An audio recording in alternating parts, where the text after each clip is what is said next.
Muy buenas tardes. Antes de comenzar, quisiera agradecer a los organizadores del ciclo de conferencias virtual haberme brindado la posibilidad de estar con ustedes para poder hablarles del tema que trataré a continuación, que no es otro que la posible articulación de un derecho penal internacional del medio ambiente.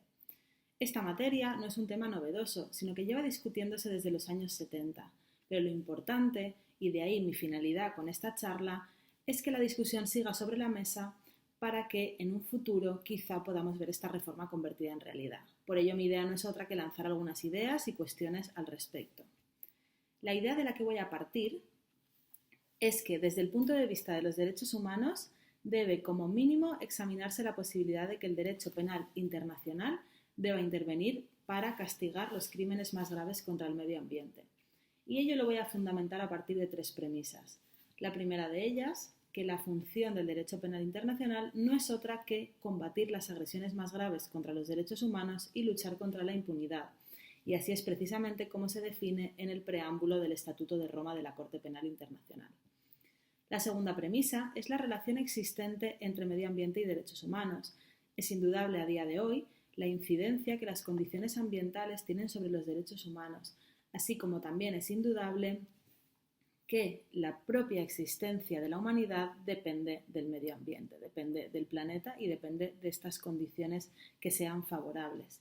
Por lo tanto, tenemos como primera premisa la función del derecho penal internacional protector de derechos humanos, como segunda premisa el vínculo entre el derecho penal, entre el medio ambiente, y los derechos humanos, y como tercera la impunidad de los atentados más graves contra el medio ambiente.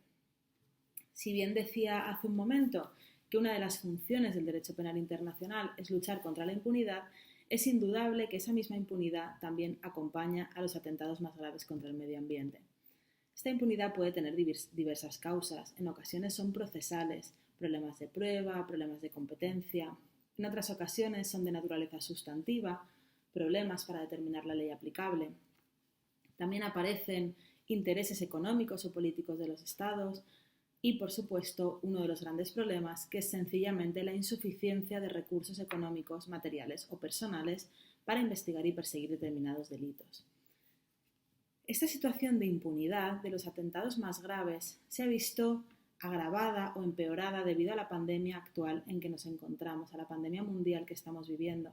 Y es que si bien a corto plazo puede decirse que la naturaleza, el medio ambiente, se ve favorecido por las situaciones de confinamiento, ello debido a la drástica reducción en las emisiones, lo cierto es que a largo plazo lo que está ocurriendo es que se está colocando al medio ambiente en una situación de desprotección, y esa desprotección viene provocada por distintas causas. Una de ellas, la escasez de personal de vigilancia y la disminución de turismo, que favorece que determinadas conductas, tales como la caza furtiva, estén proliferando.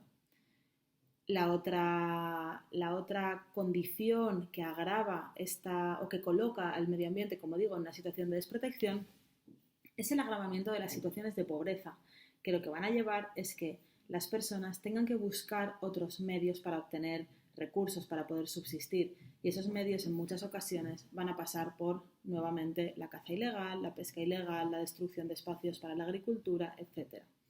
En definitiva, lejos de suponer un beneficio para el medio ambiente, lo que está ocurriendo, como digo, es esa situación de desprotección. Ante esta situación que ya venía produciéndose y que ahora lo único que ocurre es que se ha agravado, tenemos que seguir buscando las formas de mejorar la protección. Y una de ellas puede pasar precisamente, y de ahí el objeto de mi charla, por la intervención del derecho penal internacional. Una vez sentado lo anterior, tenemos claro que queremos ver cómo, o más que cómo, si sería posible configurar un crimen internacional contra el medio ambiente, tenemos dos opciones posibles.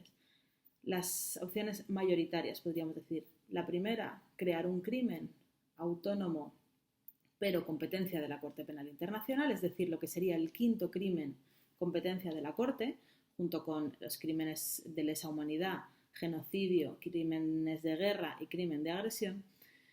Y la segunda opción sería crear un crimen independiente de la Corte y que tuviese su propio tribunal internacional para investigar y castigar, en su caso, la comisión de estos delitos, de estos crímenes.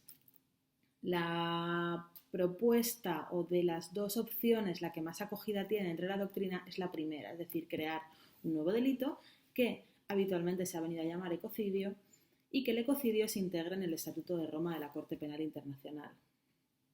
Es importante que si optamos por esta primera opción, bueno, y también si optamos por la segunda, pero especialmente si optamos por la primera, siempre respetemos, por una parte, el principio de intervención mínima del derecho penal y la naturaleza de última ratio, es decir, que no todas las conductas pueden ser castigadas a través del derecho penal y, a su vez, incluso dentro de estas, solo las más graves deben ser susceptibles de ser consideradas como crimen internacional.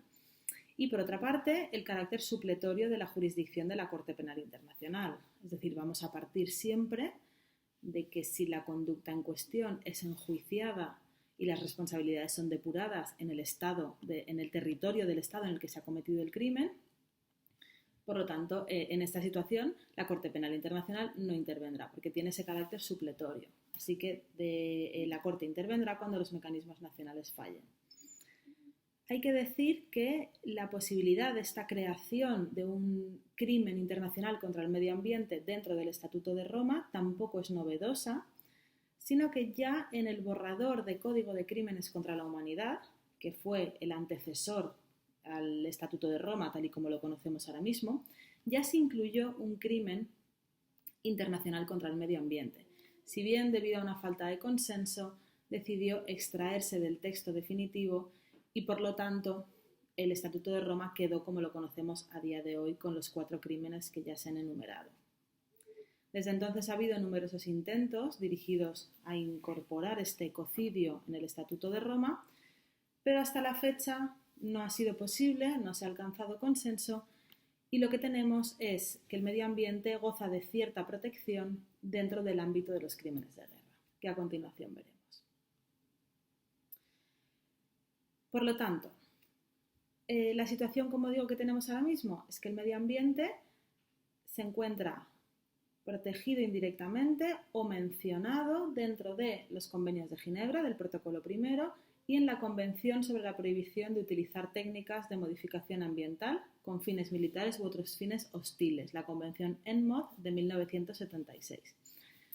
Estos dos textos, con distintos matices, lo que prohíben es emplear métodos o medios de hacer la guerra o técnicas de modificación ambiental con fines hostiles que causen o puedan causar daños vastos, duraderos o graves al medio ambiente natural. Así pues, tenemos por una parte estos dos textos. Si acudimos después al Estatuto de Roma, al artículo 8, lo que prohíbe es lanzar un ataque intencionalmente a sabiendas de que causará daños extensos, duraderos y graves al medio ambiente natural que serían manifiestamente excesivos en relación con la ventaja militar concreta y directa de conjunto que se prevea. En definitiva, lo que nos encontramos es con que el medio ambiente, en el ordenamiento, en el derecho internacional humanitario y en el derecho penal internacional, ahora mismo está restringido al concepto clásico de crimen de guerra, sin que podamos aplicarlo fuera del ámbito de un conflicto armado y de un ataque militar. Por lo tanto, si lo que queremos es crear un crimen autónomo, si lo que queremos es configurar este delito, este crimen internacional, de ecocidio e incorporarlo en el Estatuto de Roma de la Corte Penal Internacional, vamos a tener que definirlo desde cero, podríamos decir, porque realmente no existe, como digo, ningún crimen internacional contra el medio ambiente en la actualidad, más allá de la protección indirecta de que goza en el ámbito de los crímenes de guerra. Por lo tanto, si quisiéramos definir este crimen de ecocidio, hay una serie de elementos que no podemos perder de vista. Los primeros 4 de estos elementos son los elementos que van a definir la conducta propiamente dicha. Y son el nivel de intencionalidad requerido, el tipo de resultado que se exige, el tipo de daño que se requiere haber causado y la remisión a otras normas no penales, es decir, lo que se llama la norma penal en blanco. Por lo que respecta al primer elemento, es decir, si a la hora de definir un crimen internacional contra el medio ambiente, lo definimos como, o requerimos, mejor dicho, que sea una conducta dolosa o que habría una imprudencia grave, el artículo 30 del Estatuto de Roma parece que restringe a aquellas conductas realizadas y, como dice textualmente, con intención y conocimiento de los elementos materiales del crimen. Por lo tanto, estaríamos ante conductas dolosas.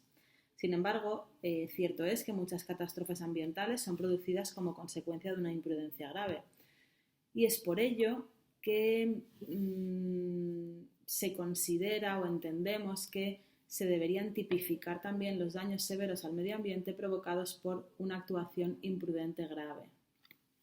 Aunque obviamente la penalidad se viese afectada en función de si la conducta fuese dolosa o imprudente.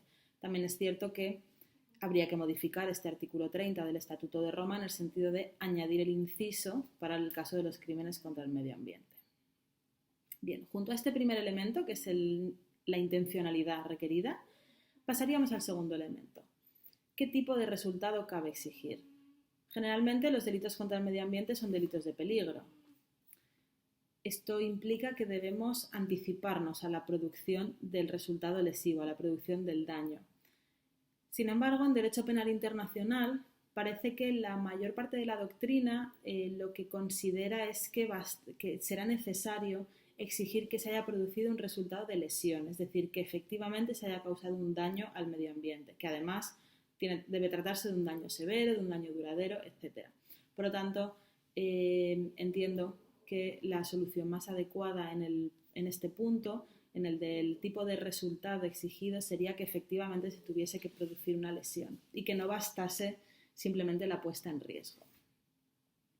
El tercer elemento a determinar es si se requiere o se debe requerir que se haya causado un daño en las personas de forma directa o si el daño al medio ambiente natural bastará para integrar un crimen internacional contra el medio ambiente. Yo entiendo que sí, en la medida en que el medio ambiente afecta a la humanidad de tal modo que sin medio ambiente no habría vida ni humanidad, como ya he señalado anteriormente. Es decir, que cualquier ataque al medio ambiente redunda de un modo u otro en el desarrollo y vida de las generaciones presentes y futuras.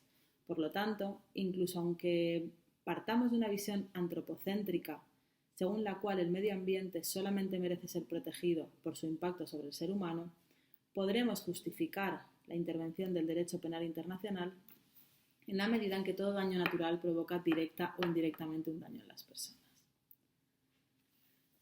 El cuarto de los elementos es el relativo a la norma penal en blanco. Este se plantea ciertamente conflictivo en el ámbito del derecho penal internacional. Y es que la mayoría de los delitos contra el medio ambiente se definen como normas penales en blanco, lo que implica que requieren de una norma no penal para completarlas. Hacen esa remisión a la legislación generalmente ambiental. Por lo tanto, en materia de crimen internacional habría que ver, ¿configuramos o no configuramos el crimen con una norma penal en blanco? Si lo hacemos, ¿a qué tipo de normas nos remitimos? ¿Normas nacionales? ¿Normas internacionales? Es decir, ¿qué legislación va a definir la ilicitud de la conducta? Aquí aparecen una serie de problemas. El primero, una evidente falta de desarrollo de la normativa medioambiental internacional, que desaconsejan el uso de la norma penal en blanco. Pero por otra parte, la ausencia de este recurso complicaría enormemente la definición de las conductas. Quizá una idea puede ser aludir a normativa internacional, aludir a la normativa nacional del territorio, pero muchos delitos son transnacionales, es decir, aquí aparecen diversos problemas y en definitiva parece que lo más adecuado, dado el estado de la cuestión, sería eliminar esa remisión normativa y castigar la conducta por la producción, es decir, por la propia conducta, por la producción del resultado lesivo y por las propias características de la conducta sin necesidad de que sea integrada por una norma no penal.